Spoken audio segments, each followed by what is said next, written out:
আল্লাহু আকবার, আল্লাহু আকবার। হ্যাঁ, এই হলো আল্লাহ তাআলার যে একটা নিয়ামত, এটা হলো পিছনের দৃশ্য। তো এটা দেখে আমার একটা কথা মনে পড়ে গেল, সেটা হলো যে জান্নাতের ভিতরটা তো আল্লাহ তাআলা কেমন বানাইবেন। আল্লাহ তাআলা তো বলছেন, ফালা তা'লামু নাফসুম মা উখফিয়া লাহুম মিন কুররাতিন জাযাম বিমা কানু ইয়ামালুন। যে এবং হাদিসের মধ্যে রয়েছে, মা লা আইনুন রাআত, জান্নাত তো এমন যে কোনো চোখ কোনোদিন সেটা কল্পনাও করতে পারেনি, কোনো কান কোনোদিন শ্রবণও করেনি, যে কোনো চক্ষু কখনো দেখিনি, কোনো অন্তর কোনোদিন কল্পনা করতে পারেনি। জান্নাত এমন, আল্লাহু আকবার। তো এটা দেখে আমার এটাই মনে পড়ে গেল যে জান্নাতের ভিতর তো আল্লাহ তাআলা কি সুন্দর বানিয়েছেন, কিন্তু জান্নাতের বাইরের দৃশ্যটা কেমন হবে, এই জিনিসটা দেখে আমার একটা প্রশ্ন জাগলো। আল্লাহ পাক, যেন আল্লাহ পাক আমাদেরকে জান্নাতের কাজ বেশি বেশি করার তৌফিক দান করেন, আমিন। আল্লাহু আকবার, আল্লাহু আকবার।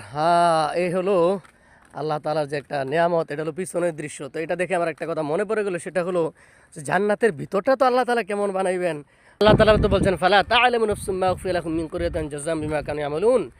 যে এবং হাদিসের মধ্যে রয়েছে, মা লা আইনুন রাআত, জান্নাত তো এমন যে কোনো চোখ কোনোদিন সেটা কল্পনাও করতে পারেনি, কোনো কান কোনোদিন শ্রবণও করেনি, যে কোনো চক্ষু কখনো দেখিনি, কোনো অন্তর কোনোদিন কল্পনা করতে পারেনি। জান্নাত এমন, আল্লাহু আকবার। তো এটা দেখে আমার এটাই মনে পড়ে গেল যে জান্নাতের ভিতর তো আল্লাহ তাআলা কি সুন্দর বানিয়েছেন, কিন্তু জান্নাতের বাইরের দৃশ্যটা কেমন হবে, এই জিনিসটা দেখে আমার একটা প্রশ্ন জাগলো।